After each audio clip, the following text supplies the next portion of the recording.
Good morning, evening, or night. Wherever you are, welcome to WHAM today.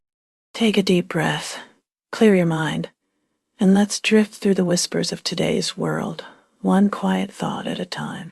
As we wrap up Friday, 2nd May 2025, let's see what stories are unfolding around us. United States. The U.S. is scrapping the de minimis tariff loophole, targeting companies like Shein and Temu, potentially raising prices on Chinese exports by 120%. These tariffs impact not only China, but also manufacturing hubs like Japan and Vietnam, leading to rising console prices. Apple expects a $900 million tariff hit as it shifts its iPhone supply from China to India, with Vietnam becoming the origin for most iPads, Macs, Apple Watches, and AirPods. The shopping site is also shifting its US business to a local fulfillment model as tariff exemptions for low-value Chinese goods end. Job growth slowed in April, with 177,000 jobs added despite new import tariffs. The U.S. and Ukraine signed a mineral resources agreement, establishing the Reconstruction Investment Fund and granting the U.S. rights to Ukrainian rare earth minerals, while absolving Ukraine of past aid debt. Domestically, Supreme Court Justice Ketanji Brown Jackson criticized the Trump administration's attacks on the judiciary, citing rhetoric designed to intimidate and undermine the rule of law. The Trump administration also ordered the closure of 25 USG's water science centers, which monitor US water supplies for flooding, drought, and chemical spills. Funding cuts have been ordered for PBS and NPR, with Trump accusing them of spreading woke propaganda, raising concerns about media freedom. Reports indicate a troubling deterioration in press freedom under the Trump administration. Photos revealed White House officials using a less secure version of Signal. Mike Waltz is leaving his job to become the new U.S. ambassador to the United Nations, with Marco Rubio taking over the NSC role in the interim. The U.S. military's sexual assault investigation standards will remain unchanged. The U.S. Vice President urged Islamabad to cooperate with New Delhi in punishing militants. A ruling marks the biggest setback yet for Trump to deport suspected gang members under the rarely used Alien Enemies Act. There are concerns about Washington's inconsistent approach to its China anxiety. Business owners say they cannot wait while trade negotiations unfold. We don't have the bandwidth to plan out 6 months ahead. Instead of competing with China in shipping, rare earths, or EVs, the president should target leading-edge industries like aerospace and quantum computing. The U.S. spy agency is confident the clips are penetrating the Great Firewall and reaching their intended audience. Nominee asked how he would keep America first as Washington lawmakers fret over Beijing's lead in EVs, telecoms, and advanced manufacturing. Australia is gearing up for the 2025 federal election, with Prime Minister Anthony Albanese and Peter Dutton making their final appeals to voters. Dutton anticipates surprise coalition wins, while Sabra Lane questioned him about campaign missteps. Both leaders are positioning themselves as underdogs. The election occurs against a fraught geopolitical backdrop, with the U.S. significantly influencing a campaign primarily focused on domestic issues. Concerns about potential Trump policies are casting a shadow. Both major parties are hesitant to address high property values. Candidates have contrasting energy and climate policies. A record 18 million Australians are registered to vote, with millennials and Gen Z set to outnumber baby boomers. The Anywhere But Canberra series showcases diverse Australian perspectives ahead of the election. The election's outcome will affect the Pacific Islands, given Australia's growing Pacifica population. Fijiana is set for its first ever home test against the Wallaroos in Suva. A woman in Australia struck a pose with her new friends, a mob of kangaroos who were content to just hang out with her. China's moon rocks and soil will be analyzed and compared with Apollo samples to better understand its volcanic history. A Lifing accompanied President Xi Jinping on his first inspection tour since tariffs escalated. From multilateralism at BRICS to China's UN envoy slamming the US. Here are highlights from the SMP's overseas correspondence in April 2025. Global affairs. Global press freedom has reached a new low in 2025, according to Reporters Without Borders. Europe faces the challenge of balancing relations between major powers, as economic deals with one could jeopardize relations with the other. China is considering a proposed trade negotiation from the United States, communicated via various channels, with a focus on tariff reductions. China's Commerce Ministry seeks sincerity from Washington, which includes the cancellation of existing tariffs as a prerequisite for discussions, and a commitment to avoid unilateral action. Despite this openness, China insists that the U.S. should rescind its tariffs. The standstill in communication between the two nations creates worries about the global economy, indicating a potentially prolonged economic dispute. Exporters and importers are seeing a significant decrease in trade due to rising tariffs. China is responding to the tariff conflict by strengthening its economy, including visa-free entries and tax refunds to promote tourism, and cutting fees in half for Chinese participants at Trade Expo to protect companies. The strategic blueprint has changed from a Soviet-style economy to a more responsive model. State academies are actively recruiting innovators and academics from abroad, regardless of seniority. TikTok has been fined $600 million by Irish investigators for not adequately protecting the data of European Union users, including inappropriately transferring some of it to China. TikTok plans to appeal the decision. The company has been under examination by Western governments because of concerns that China could utilize personal data for espionage or propaganda. The United States has allegedly contacted China through multiple channels to express interest in discussions about tariffs. However, President Donald Trump stated that Chinese President Xi Jinping must contact him to start tariff negotiations. US tariff policies are affecting trade with China, and a loophole allowing tariff-free purchases of inexpensive goods from mainland China and Hong Kong is being closed. Marco Rubio has taken on a larger role in national security, leading 4 government agencies. United Kingdom, driven by rising cryptocurrency values, and a YouGov survey indicating increased use of borrowed funds for crypto purchases, the UK financial regulator is considering a ban on retail investors using borrowed money to invest in cryptocurrency. Nigel Farage's hard right Reform UK party narrowly secured a seat in Parliament, presenting a challenge to established parties, with Farage aiming to position the anti-immigration party as a major political force. Following Reform's win, Farage declared it the beginning of the end of the Conservative Party. Reform also took the seat of Runcorn and Helsby. Provocative incidents during anti-terror protests in the UK were discussed in the House, reflecting concerns regarding community relations between the Indian and Pakistani diaspora. The UK experienced its hottest May Day on record, following the sunniest April since records began, the Met Office reported. A UK ban on sand eel fishing remains in place despite an EU legal challenge, as these eels are a critical food source for seabirds, and their depletion affects the seabird population. Prince Harry contested a UK government decision regarding his security arrangements, potentially leading to him covering substantial legal fees for both sides.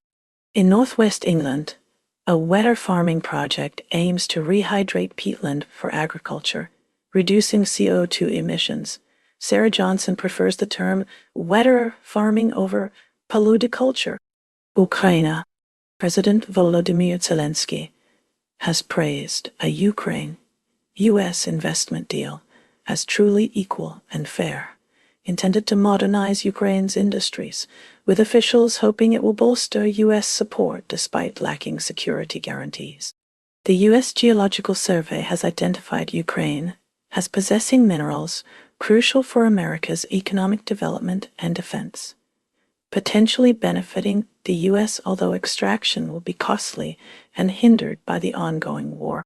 The war in Ukraine and U.S. President Donald Trump's upending of security alliances are a motivation for many. Russian strikes and frontline fighting have caused more civilian deaths than last year, according to a UN presentation for diplomats. Moscow-appointed officials in Ukraine's Kherson region reported that a Ukrainian drone attack killed 7 and wounded over 20.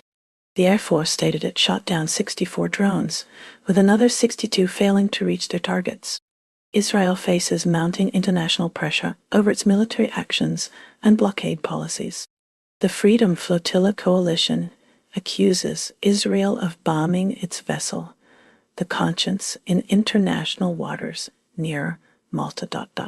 They released video footage showing a fire on board. The group seeks accountability for the Gaza blockade and the alleged attack.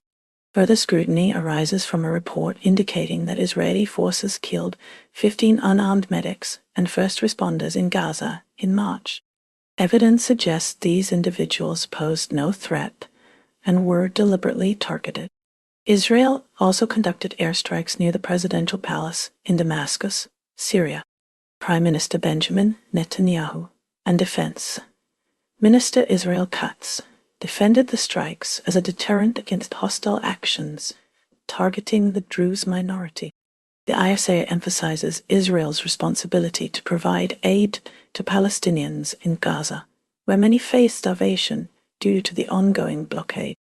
However, the main highway between Tel Aviv and Jerusalem has reopened, allowing evacuees to return home. The United Nations Court's hearings on Israel's obligations for Palestinian aid could have broad implications for UN missions globally. Syria is grappling with further instability after recent Israeli airstrikes. The strikes targeted areas near the presidential palace in Damascus, reportedly as a warning following clashes between pro-government militia and the Druze minority. These airstrikes occurred after days of intense fighting between pro-Syrian government gunmen and Druze fighters near the capital. India is facing heightened tensions with Pakistan following the Pahalgam attack in Kashmir, which resulted in 26 deaths. Indian police have identified 2 suspects as Pakistani nationals linked to the Let terrorist group, intensifying the existing conflict over Kashmir, a dispute dating back to the 1947 partition. Kashmiris are experiencing heightened fear, and the situation has triggered a media battle over public perception, with India calling for justice. In response to the attack, Indian authorities demolished a building believed to be connected to the incident. India is also preparing to include caste details in its upcoming census, a move likely to increase demands for government jobs, college admissions, and elected offices to be reserved for lower and intermediate castes. Trade deal talks between India and the UK have resumed in London following a previous visit that did not result in a final agreement. Mumbai, known as India's most liberal city, is currently experiencing a battle over free speech. Amid these developments, Pakistan's Air Force showcased advanced Chinese weaponry, including PL-15 missiles and a radar system, against the backdrop of rising tensions with India. The United States is actively involved in attempting to de-escalate the conflict, with Secretary of State Marco Rubio speaking to top officials from both India and Pakistan. U.S. Vice President J.D. Vance also urged cooperation between Pakistan and India against terrorists to prevent a broader regional conflict. The UNSE president has expressed concern over the tensions between India and Pakistan and suggested a potential meeting to de-escalate the situation. Japan's employment landscape shows resilience, with a 2.5% jobless rate in March and a matching average for fiscal year 2024, signaling a 2-year improvement amid persistent labor scarcity. Despite economic uncertainties and geopolitical tensions, Japanese firms are committed to maintaining their business operations in both the U.S. and China. In trade affairs, Japan and the United States are engaging in intensified tariff negotiations with the objective of reaching a mutually agreeable arrangement, potentially by June. Japan has hinted that its substantial $1 trillion holdings in U.S. Treasuries could be used as leverage in these discussions. This comes after a significant U.S. Treasury sell-off in April, which influenced Trump's decision to temporarily halt the implementation of tariffs. The second round of U.S.-Japan tariff talks in Washington concluded without a resolution, focusing on trade while excluding discussions on foreign exchange rates or defense spending. Several Japanese automakers, including Toyota, Honda Motor, Mazda Motor, and Subaru, experienced increased U.S. sales in April, driven by heightened demand. Ambassador of Japan, Hiroshi Suzuki, along with his wife Aiko, formally presented his credentials to Britain's King Charles III at Buckingham Palace. Domestically in Yashio, Saitama Prefecture, the body of a truck driver was recovered from a sinkhole 3 months after the road collapse. Furthermore, an employee of the Imperial Palace was dismissed for embezzling 3.6 million yen from Emperor Naruhito and his family over a period exceeding 1 year. Despite the presence of classic American cars at dealerships, new U.S. vehicles are seldom seen on Japanese roads. The United States Justice Department has petitioned the Supreme Court, seeking to overturn a federal judge's order that blocked Homeland Security Secretary Kristi Noem from ending temporary protected status TPs for over 300,000 Venezuelan migrants. This legal challenge aims to allow the administration to proceed with ending TPs, potentially leading to the deportation of these individuals. The Justice Department specifically contested U.S. District Court Judge Fernando Rodriguez Jr.'s ruling that the Alien Enemies Act cannot be used to deport Venezuelans, countering the administration's assertion that they are gang members invading the country. Judge Rodriguez also prevented the detention or removal of Venezuelans targeted under the Alien Enemies Act within the Southern District of Texas. Germany's Domestic Intelligence Service has classified the Alternative for Germany, AfD, as a confirmed right-wing extremist force, enabling increased surveillance of the anti-immigrant, pro-Kremlin party. This designation is expected to reignite discussions about potentially banning the party. The FD is challenging its extremist designation, alleging the intelligence agency is discrediting it. Some polls indicate the AfD is currently the most popular party in the country. Moving to the United Kingdom, Victory Day over Nazi Germany brings Londoner John Goldsmith's memories of rationing, blackouts, and bombings that devastated his East London neighborhood during the war. South Korea grapples with political instability as it faces its third acting president in 5 months. Education Minister Lee Joo-ho, following the impeachment of President Yoon Suk-yeol, who imposed martial law. Former Prime Minister Han Duck-soo resigned from his role as acting president to run for president, seeking to unite conservatives and revise the constitution. Han's presidential bid occurs alongside a retrial for leading candidate Lee Jae-myung, with the Supreme Court now reviewing his eligibility. The resignations of the Prime Minister and Finance Minister have added to the disruption as the nation prepares for elections on June 3rd. Pakistan is currently navigating a complex web of internal economic and political instability, further complicated by the looming threat of armed conflict with India. Despite heightened tensions following the Pahalgam terror incident and India's subsequent revocation of visas, Pakistan has offered to receive its citizens stranded in India through the Wagah border crossing. The Ministry of Foreign Affairs emphasized the humanitarian crisis caused by India's visa cancellations, stating that many patients in fragile health were forced to return home without finishing their treatments.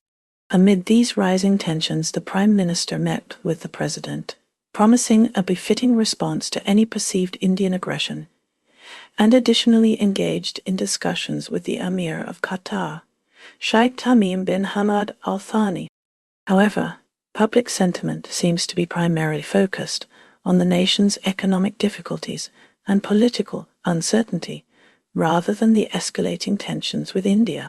The United States maintains a firm stance against Iran under President Donald Trump, threatening sanctions against nations buying Iranian oil.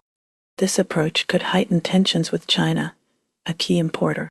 New nuclear talks are anticipated, but Trump insists on enforcing current sanctions and wants global backing. A fresh nuclear agreement could reshape Iran's economy and politics by relaxing Western sanctions, though the reasons for delaying talks are unclear. Meanwhile, China faces potential friction with the U.S. due to its continued import of Iranian oil despite U.S. sanctions. China's economic ties with Iran remain a point of contention in its broader relationship with the United States. In the context of these international tensions, Iran's nuclear program remains a focal point. Prime Minister Benjamin Netanyahu's prior strong opposition influenced Trump's decision to withdraw from the Obama-era nuclear deal, though his campaign has been less pronounced during Trump's presidency. Furthermore, within the United States, Secretary of State Marco Rubio backs Trump's foreign policy, mirroring Trump's positions on Iran, Ukraine, and Gaza. Steve Witkoff continues to serve as the chief negotiator in these complex international discussions. Chile experienced a powerful 7.4 magnitude earthquake off its southern coast, triggering a tsunami warning. The National Service for Disaster Prevention and Response mandated evacuations of beach zones in the Antarctic Territory and the Magallanes region. Argentina, also bordering the affected region, felt the tremors, though initial reports did not indicate significant damage or immediate tsunami threats. Syria is currently facing an upsurge in sectarian violence and severe political instability. The new government is struggling to unify the country after the ousting of the Assad dictatorship. Minority groups, such as the Druze, Alawites, and Kurds, are particularly affected by the escalating violence. Over 100 lives have been lost in sectarian clashes within a Druze-controlled area. These events have led Druze leaders to contemplate aligning with the Sunni Muslim-dominated government in an effort to restore order. In response to recent events, Syria condemned Israeli strikes near the presidential palace, labeling them as a reprehensible act of aggression. Sudan's relentless conflict between the RSF and the army intensified, with the RSF shelling the presidential palace in Khartoum. They also seized al-Nahud, killing 19 people, to strategically advance on El Fasher, Darfur's capital.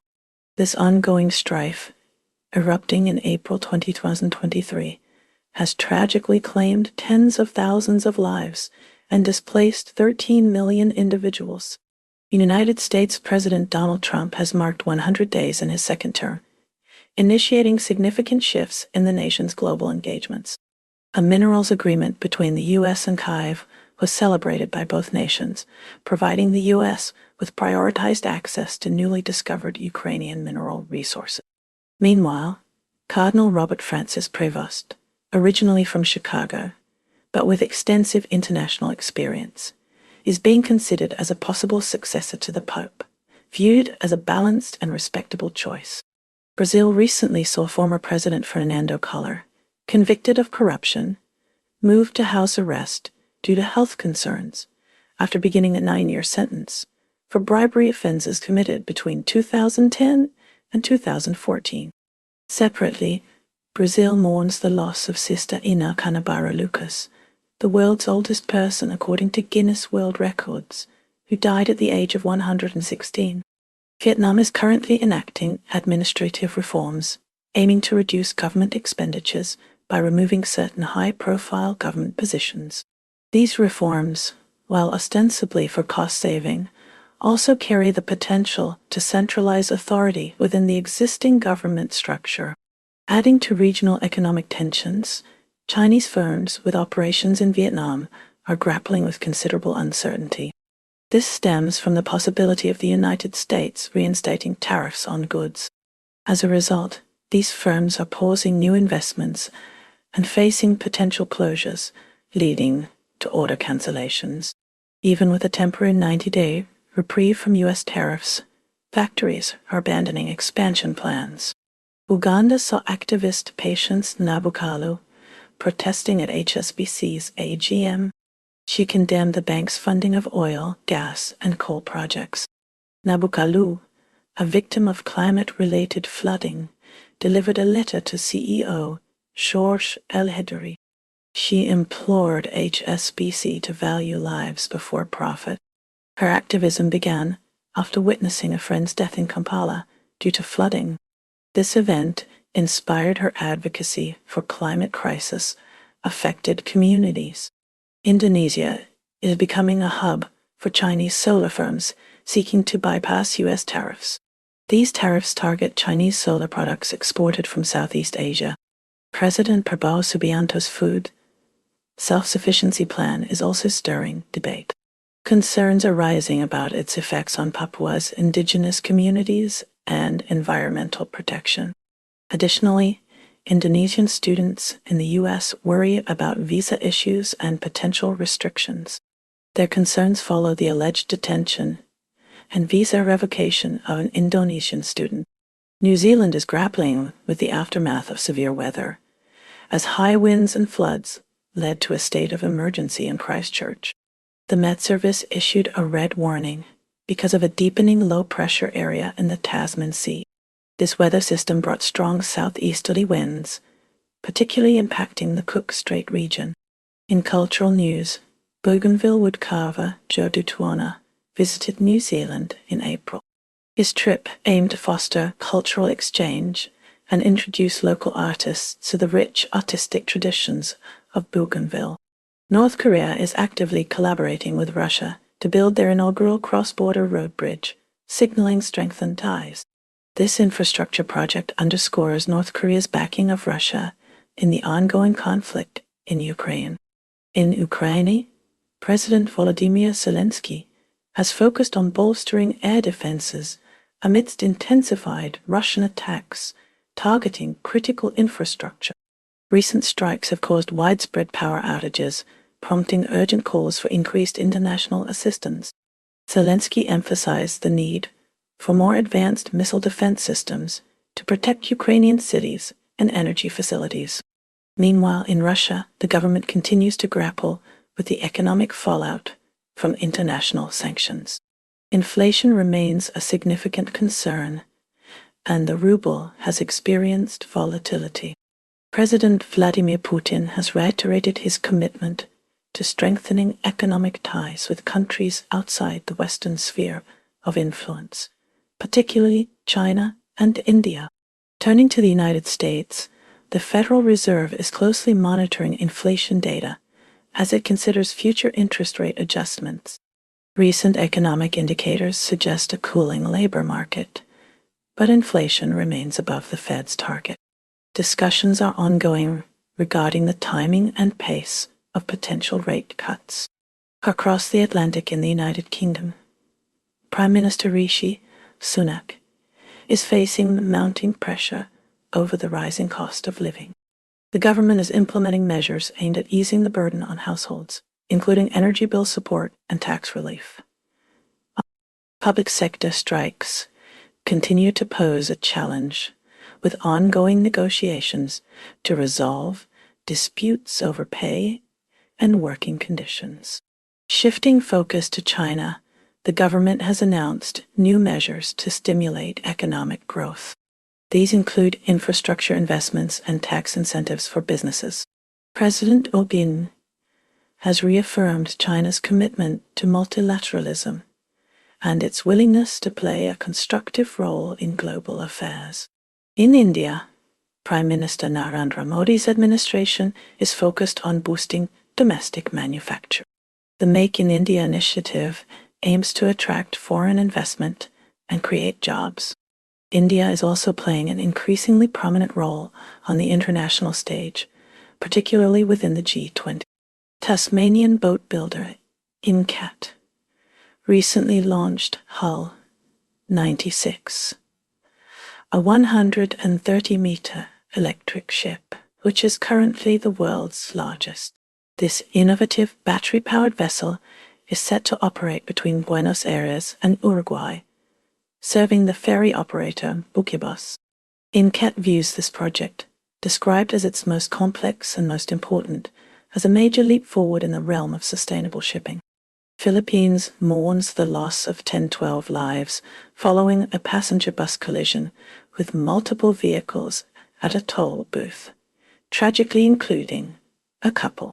Adding another layer to the nation's narrative, analysts predict that the Philippines' economically disadvantaged voters are likely to prioritize immediate economic needs over geopolitical concerns, which could translate to diminished support for candidates advocating a stringent stance against China. Cambodia faces increased scrutiny as the U.S. Treasury Department blacklists the Phnom Penh-based Huoni Group and its affiliates, accusing them of laundering over $4 billion. Shifting gears, Cambodia is also broadening access to its China-funded Ream naval base.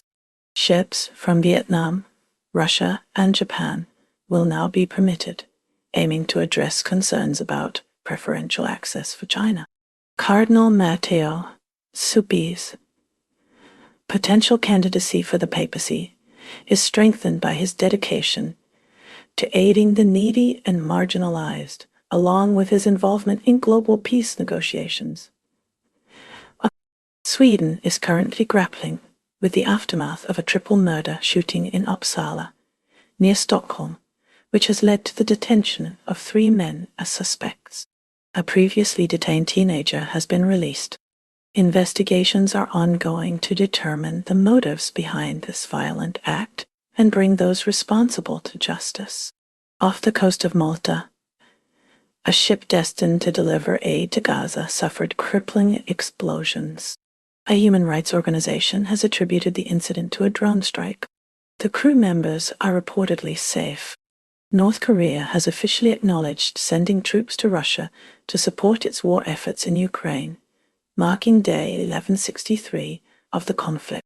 The exact number of troops deployed and their specific roles remain undisclosed, though speculation suggests they will primarily be involved in logistical and construction support. This move deepens the alliance between North Korea and Russia, raising concerns internationally about potential violations of UN sanctions. Asia saw its stock markets climb following news that China is evaluating U.S. proposals related to President Donald Trump's tariffs, which also boosted futures and oil prices. In Thailand, prosecutors opted not to proceed with a royal defamation case against an American academic who had been arrested for the alleged offense. Turning to Africa, the United States is mediating discussions between the Democratic Republic of Congo and Rwanda to finalize a peace accord at the White House, potentially linked to billion-dollar bilateral mineral deal. Conversely, South Africa is retracting its peacekeeping forces from the Eastern Congo region, which is currently under rebel control. Over in Europe, Romania's presidential election, a rerun of the annulled December vote, is now scheduled for May 4. George Simion, identified as a pro-Russian right-wing extremist, is a leading contender. In Greece, a man faces espionage charges for allegedly filming military operations at the strategically vital port of Alexandroupolis. Shifting to the Middle East, Lebanese President Joseph Aoun has warned Hamas against actions that could destabilize Lebanon, reiterating that Lebanon should not serve as a platform for inciting unrest. Across the Atlantic, in the Americas, El Salvador's president has requested guarantees from the U.S. that Venezuelans being deported are not associated with the Tren de Aragua gang, highlighting concerns about Trump's deportation agreement. Meanwhile, in the Dominican Republic, the Constitutional Court has outlawed the public use of nicknames by law enforcement for police operations or court proceedings. In Oceania, a Nauru government report indicates that out of 93 transferees on Nauru, only 4 have been recognized as refugees, while 89 asylum seekers are currently in the appeals process, leading an activist to claim that refugees have no future on the island. Finally, concerning societal issues, a rise in distrust towards Malaysian healthcare is apparent among the Orang Asli minority after a teenager's death stemming from leprosy. And that's a wrap for today's news, because even headlines need a nap. Stay curious, stay kind, and let the noise fade as you find your quiet. Take care, stay awesome, and I'll see you next time on WHAM Today.